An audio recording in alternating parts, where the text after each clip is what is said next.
Alabama hits the practice field again today, and it'll be the first scrimmage for the Crimson Tide. We're going to talk about that.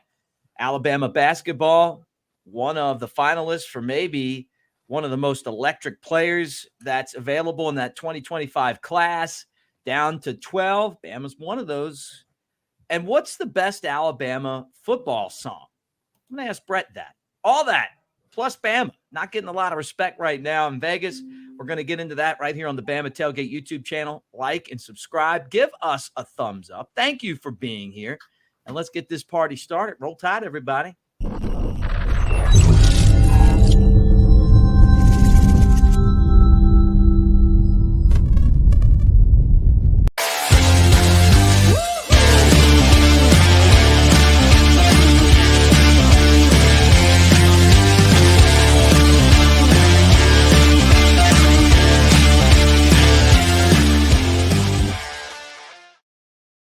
Roll Tide. What is up, dude? Good to see you.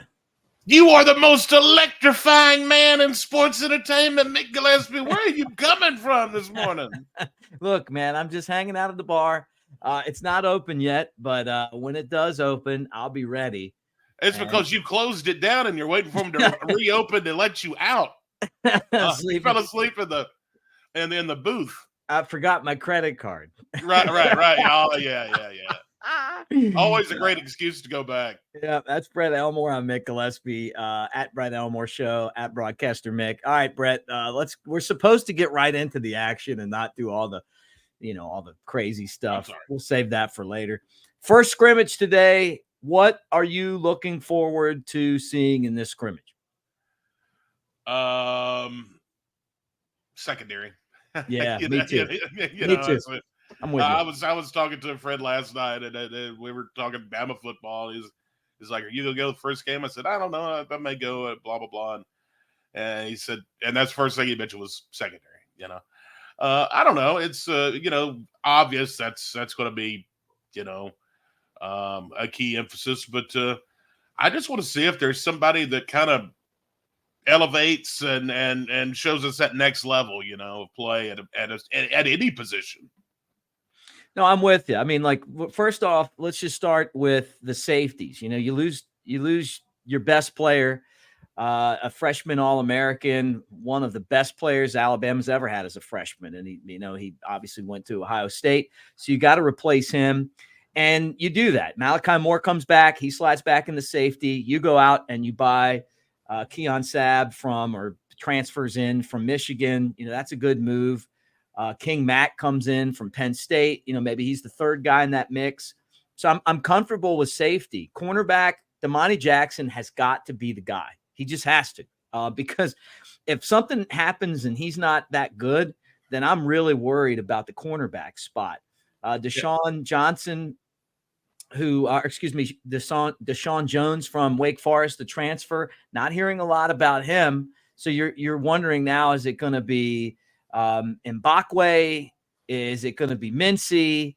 Obviously the injury to Brown, how is that going to affect him? But those are three freshmen. And if you got to put a freshman in a cornerback spot, that's concerning.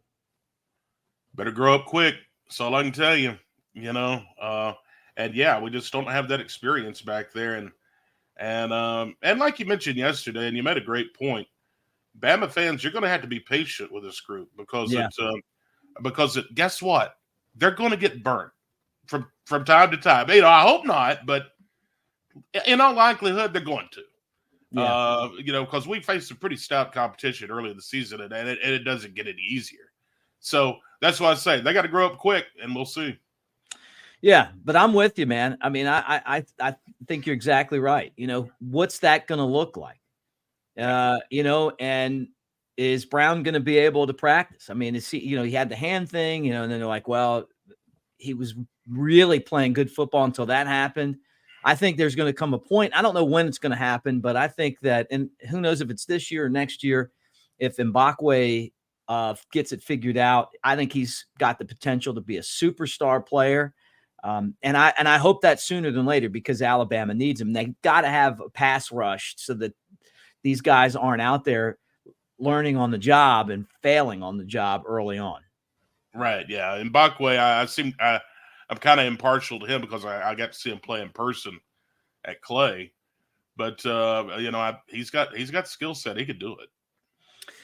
Yeah, so there you go. 8 practices now in the books, and then the first scrimmage is today. And we're just seeing that Kalen DeBoer is going to do it the way that he's going to do it. You mentioned it yesterday. Hey, they've rolled an ice cream truck up at the end of practice, which is the way that he wants to do it. He wants to push these guys, but he wants to reward them. Nick Saban was more kind of like a military general, and I like to get on people's butts a lot more. We're not seeing that. I'm curious to know how that is going to really affect this team. A lot of these guys were coached by Nick Saban. They came to Alabama because of Nick Saban. They stayed because they love Alabama or they wanted to play for Coach DeBoer, and he's brought his own players in. But we're going to get an idea with this scrimmage too of what this team's going to look like. The other thing that I'm really interested in is just the offense. For me, forget about the position battles for a second. I think that this offense has the potential under Milroe with, Justice Haynes, Jam Miller running the football, this offensive line that I think has just nothing but upside. I think it's going to be the strength of the entire football team to really be special and to maybe where you have to outscore teams at the beginning of the year, and you can do it. Right. Yeah, no, I'm not worried about the offensive side of the football. I'm not worried about that. Because to Milroe, I mean, we know what kind of player he is. And like you say, he's surrounded by some really good skilled players. And that offensive line is going to be really good. My concern's a little bit on defense, but they'll get all that figured out. We talked about this earlier in the week, but the coaches poll came out. Bama was ranked 5th, right, in the coaches poll. It's the first time they've been out of the top 3 since 2009. And they ended up winning the national championship. So I'm not saying that this matters, but it does show that people feel like Alabama has slid. Now, this really tells me that Vegas feels like Alabama has slid. First off, Bama's over-under is 9.5, which means if they win 10 games, which they've done they did it every time Nick Saban coached, except that first season, right? Right. You win. What do you think? First off, do you think they cover? You taking the over or the under? And what does this tell us about where the perception of the program is? Let's see. We have how many regular season games? 12. I would take the over. Yeah. I would take the over. Let's see. That Georgia game's going to be iffy. At Tennessee, at LSU, at LSU, Oklahoma. I'm not worried about Oklahoma. So that'd be 3. I think I would take the over. I think I would take the over. Me too. I do, but I did too. I just don't think that this program's fallen off a cliff with Kalen DeBoer. It's not like the guy's coming in with no coaching experience. The guy played for the national championship last year. Right, and it's not like he's got a group of players that he's never had, access to before. This is like walking into when you're a kid walking into Toys R Us during Christmas season. No, I got a better one. It's like walking in as a kid, walking into that Cracker Barrel store and all that candy. Right. Yummy. Did you ever get those big circus peanuts? Yeah. Always at the Cracker Barrel store. You get all kinds of crazy stuff in there. It's like the stuff your grandparents had at their house. Right. Or it's like a teenager walking into Spencer's for the first time. All right.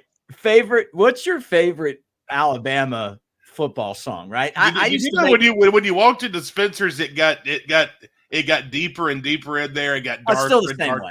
It's still the same way. Okay. Edible underwear and stuff. Yeah. And stuff like that. Like there's a lot of definitely unique gifts in there. Right.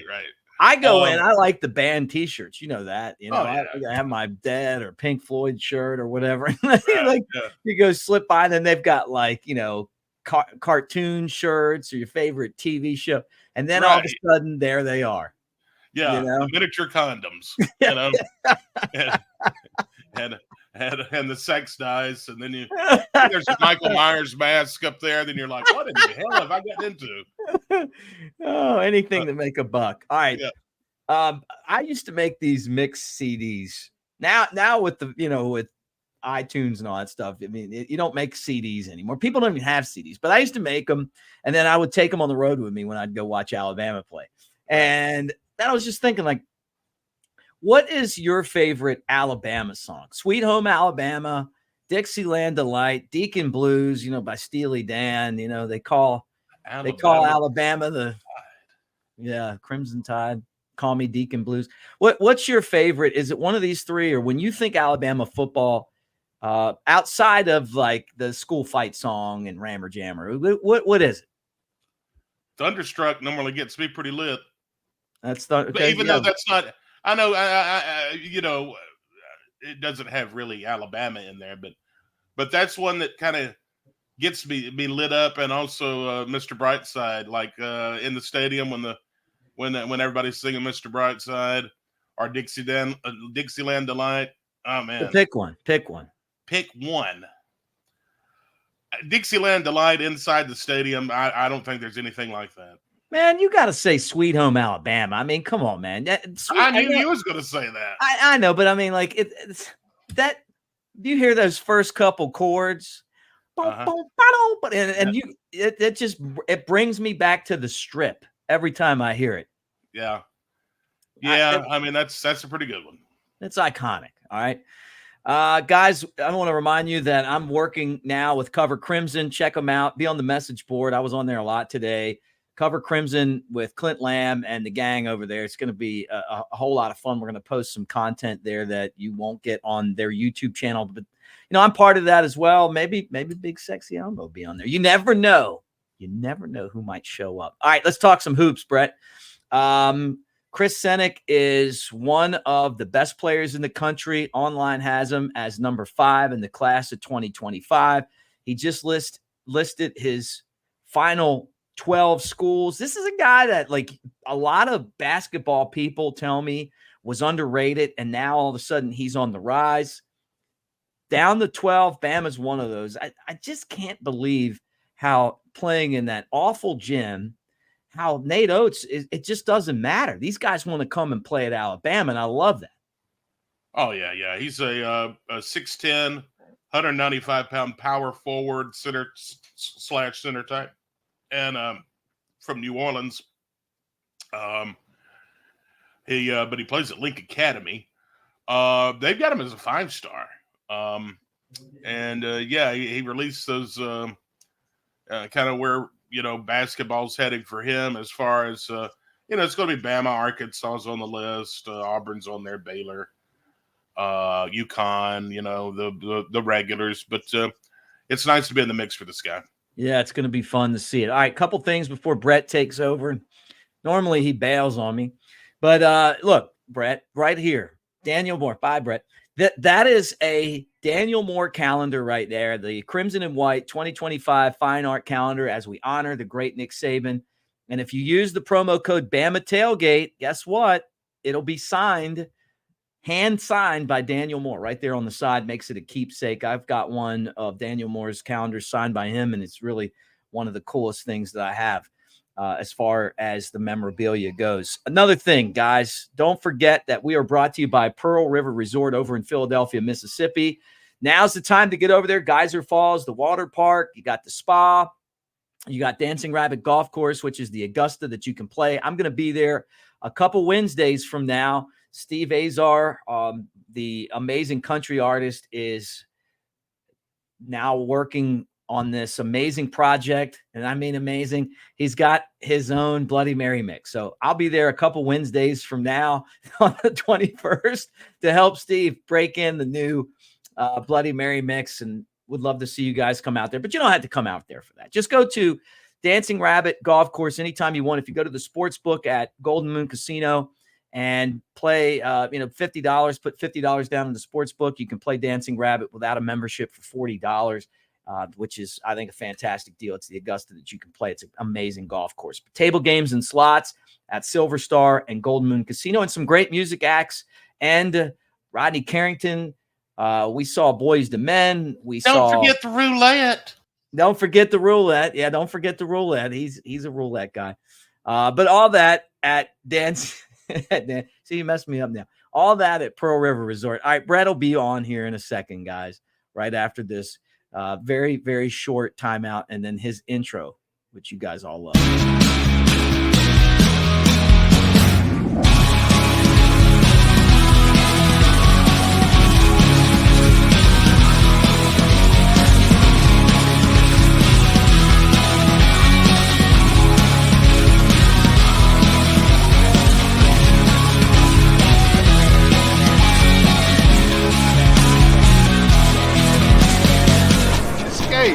To Pearl River Resort. They call him Big Sexy, coming at you from the Walker County. Jasper is his hometown. He's known for giving free rundowns.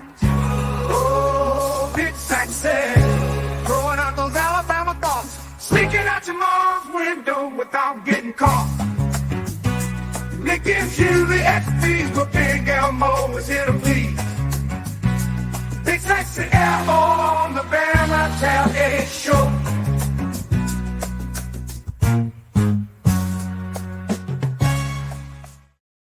Did you just put your head on somebody wearing a shirt, like a suit jacket and collared shirt? Because I just never seen you look like that before. You don't think I can slick up like that? Buddy, let me tell you something. You just don't know, Mick Gillespie. Slick up. If you used to see this closet of some of them fine, I look like Ric Flair, baby.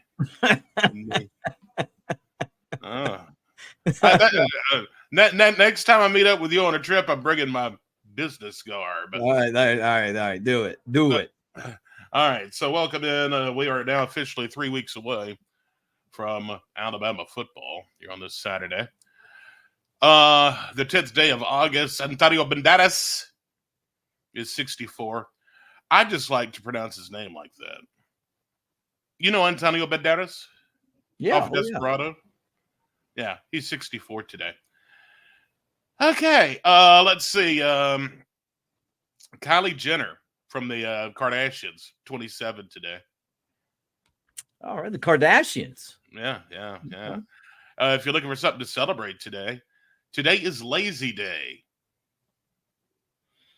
Yeah, that's a good one for me, right? It'd be a nice day to, be lazy. Something that I don't participate in is National Shapewear Day. What is that? Shapewear. Shapewear. Yeah, it's where it's the tight fitting clothes to show off all of your curves. Oh man, I know. I wish I could do that. Yeah, me too. Sometimes I pull it off unintentionally when I get when I get my clothes out of the dryer and I'm like, man, this thing has shrunk. Yeah. Today's also Spoil Your Dog Day. Yeah, I've done that before. I love you spoil your dog all the time. I do. I love dogs. You love your doggy. Let's see. And I had steaks over at Lance Taylor's house. Yeah. And his dogs are spoiled, but one of them jumped up, like it's kind of reached up and bit the side of the steak and then got a little biscuit. Yeah. And I kept petting him, and I was like, "Listen, Chili, that is just rude. You cannot do that." I love dogs. Really fantastic. Two fantastic dogs. Like my dog's like a little less. He's like, "Well, come in, see what you're doing, and if you're not in the room, he'll just slide right back into the kitchen and see if he can jump up and grab something." Yeah. You've got a great dog. John. You finally get rid of Lance's dog and everything, and Quit eating on your steak, and then I pop out from underneath the table, and I'm like, they ate the steak that the dog had got a piece of, you know. did they? Did they? Steak. Yeah, well, you got to. I mean, these are like these are great steaks. Well, I mean, the dog knew that. I mean, he was smart enough. 1909, Leo Fender, who created the Stratocaster guitar, is born. Yeah, those are cool guitars, man. Just really are. My dad was a guitar player. He was a Martin guitar guy. He liked folk music and and played a lot, but very cool instruments. 1960, Alfred Hitchcock's Psycho premiered in Los Angeles. What a great movie. Yeah. Old school, but some of those old movies are still way better than the new stuff. Yeah, and finally on this day, oh no, I'm not getting into that. That's too gruesome. 1985, Michael Jackson paid $47.5 million for the Northern Songs catalog of the Beatles copyrights. Yeah, do you remember the story behind that? I know there's a story behind it. Refresh my memory. Yeah, so him and Paul McCartney did a couple songs together, and Paul McCartney had said to him one time that, hey, the money's really where in the song, the song books, like the publishing. Right, yeah. And he didn't know that Michael Jackson was going to buy all his publishing. Right. Okay. Yes, I do remember that now. Yeah. There was a lot of upset people about that. Oh, you're telling me that there's a lot of money made in that? Oh, you want to pet my monkey? You want to ride on the Ferris wheel? All right, that's a look at this day in history. All right, guys, thanks for hanging out with us. We'll have a report from the first scrimmage tomorrow. Have a fantastic weekend, and roll tide, everybody.